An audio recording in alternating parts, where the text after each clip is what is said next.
Hello, Geico Gecko? Would you give me $500 million? No?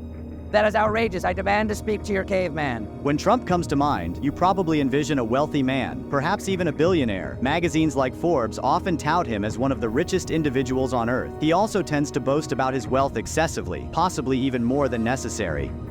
Here's the good news. I'm very rich. I don't need anybody's money. It's nice. I'm really rich. I'm the most successful person ever to run. Fortunately, I'm very rich. So I have a total net worth, and now with the increase, it'll be well over $10 billion.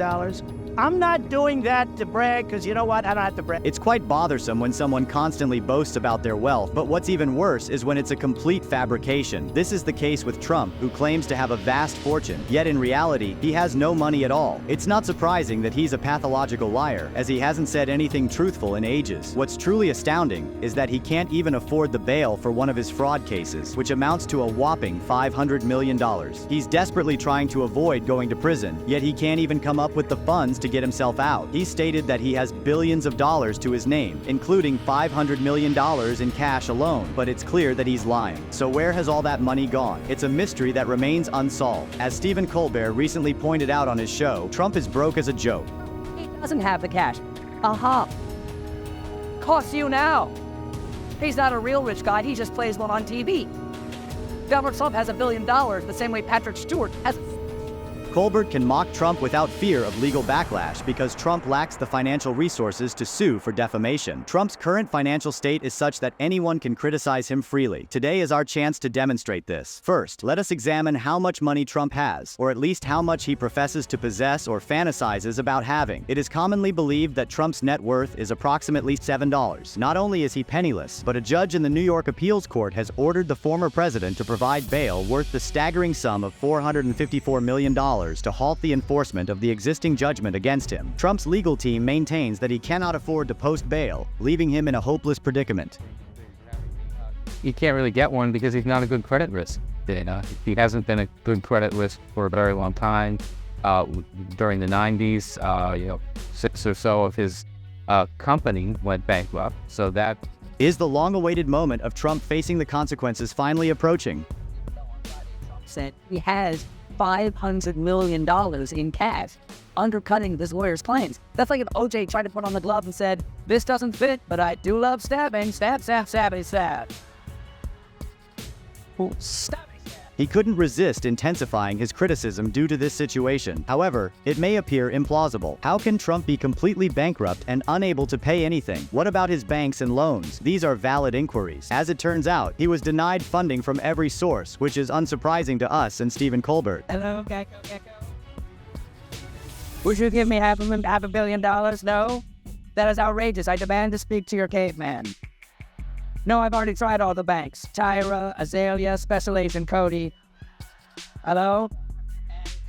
It has been reported that Trump has reached out to at least 30 companies, if not more, to request financial support for his bail. Trump and his legal team had until March 25th to come up with the necessary funds to secure bail for a multi-million-dollar judgment. Despite knowing that he couldn't gather the money in time, Trump attempted to request a lower bail or no bail at all, claiming that he'd suffer irreversible harm if forced to sell his properties. This request is nonsensical, as we all know he won't win his appeal. If Trump can't secure the bond, things won't look good for him. Officials will restrict any legal maneuvers and tie his hands to prevent him from pulling any tricks. Then, they'll go after his cash. Experts suggest that the first move would be to seize his bank accounts to take money from Trump's accounts. State prosecutors will need to approach the sheriff of New York City to proceed. While the notion of obtaining a warrant to seize Trump's bank accounts seems like a thrilling prospect, it's important to consider the difficulties that come with seizing assets on a larger scale, such as buildings and companies. The process of transferring ownership of 500 corporations and LLCs to the sheriff for public auction is a lengthy one, and only then can they hope to satisfy the judgment or retrieve the $455 million owed. Although this may seem like a nightmare, it is entirely possible. As for Trump, it appears he has no way to circumvent this predicament.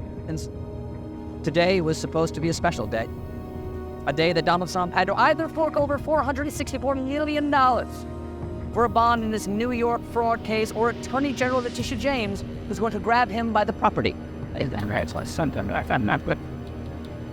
But then, this morning, a New York appeals court cut Trump's bond to $175 million. Just in time, Donald Trump avoided a harsh verdict on Monday when a New York court allowed him to post a $175 million bail, thus postponing the execution of his fraud sentence. The court gave Trump a deadline of 10 days to find the necessary amount. If he manages to do so within this time frame, his assets will be safeguarded, and he will remain out of reach. Trump's recent win was an unexpected but crucial victory for him, as it prevented him from facing an imminent financial disaster. Prior to this ruling, Trump had been on the verge of a financial catastrophe, putting his bank accounts and companies at risk. It was a close call, but as always, Trump managed to come out on top. Every time it seems like consequences of any kind are closing in. He gets away with it. Who let this guy wish for more wishes? Especially after how racist he was to the genie. Despite Colbert's disappointment, he managed to keep his sense of humor intact and continued to roast Trump throughout the night. The pundits are saying the court handed Trump a lifeline. Well, that makes sense. By law, you have to throw someone a lifeline and they look that much like a waterlogged corpse. Trump, of course, has said many, many times he could pay this $500 million bond because he's really rich. Can we fact check that, Jim? I'm really rich. There you go. Despite Trump being granted a reduced bail, it's fortunate considering the lengths he may have gone to obtain the necessary funds. Given his past statements, it's reasonable to assume that the judge made the correct decision in reducing the bail. After all, who knows what kind of trouble Trump could have caused if he resorted to accepting money from foreign governments to pay for his legal expenses. I don't know. I mean, you could, I don't know. But Russia, if you're listening, maybe you know if it's legal. Could you write the answer down on 500 million pieces of paper and have it put in my accounts?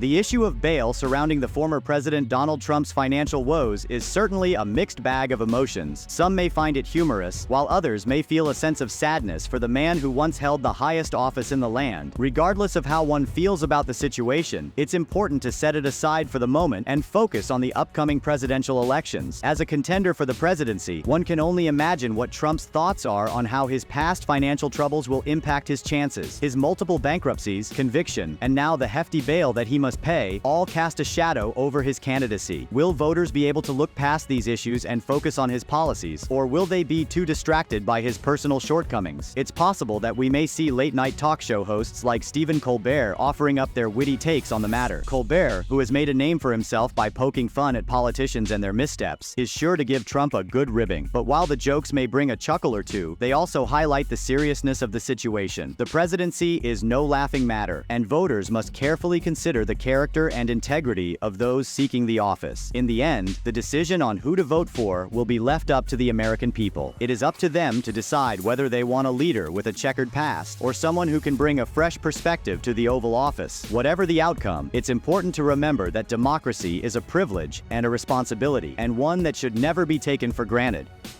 The guiltier he is, the more the crowd loves him. It's never a great sign when your press conference answers could just as easily be cackled by the Joker. It is no secret that Donald Trump has always been a controversial figure, and his recent statements are no exception. Even though some may be shocked by his words, it is important to remember that they are consistent with his past behavior. From his divisive rhetoric to his questionable business practices, Trump has always been a polarizing figure in the public eye. However, it is not just his words that are causing concern. Trump's actions, or lack thereof, are also a cause for worry. Despite numerous warnings and pleas from health experts, he continues to downplay the severity of the COVID-19 pandemic and refuses to take appropriate action to protect the American people. But as the saying goes, what goes up must come down. Trump's inevitable downfall seems to be approaching rapidly, and we will continue to report on it as it unfolds. Whether it is due to his numerous legal troubles or his inability to effectively govern, the end of his presidency seems to be in sight. If his appeal fails, which seems likely, bankruptcy may be his only option. It is no secret that Trump has a history of financial troubles, and his reluctance to acknowledge them may finally catch up with him. Despite his wealth and power, he is not immune to the consequences of his actions. Furthermore, Trump's reputation has been irreparably damaged by his conviction for fraud. This is a fact that he cannot deny. No matter how hard he tries to spin the narrative, his legacy will forever be tarnished by this stain on his record. In conclusion, it is clear that Trump's time in the spotlight is coming to an end. The American people deserve better than a president who prioritizes his own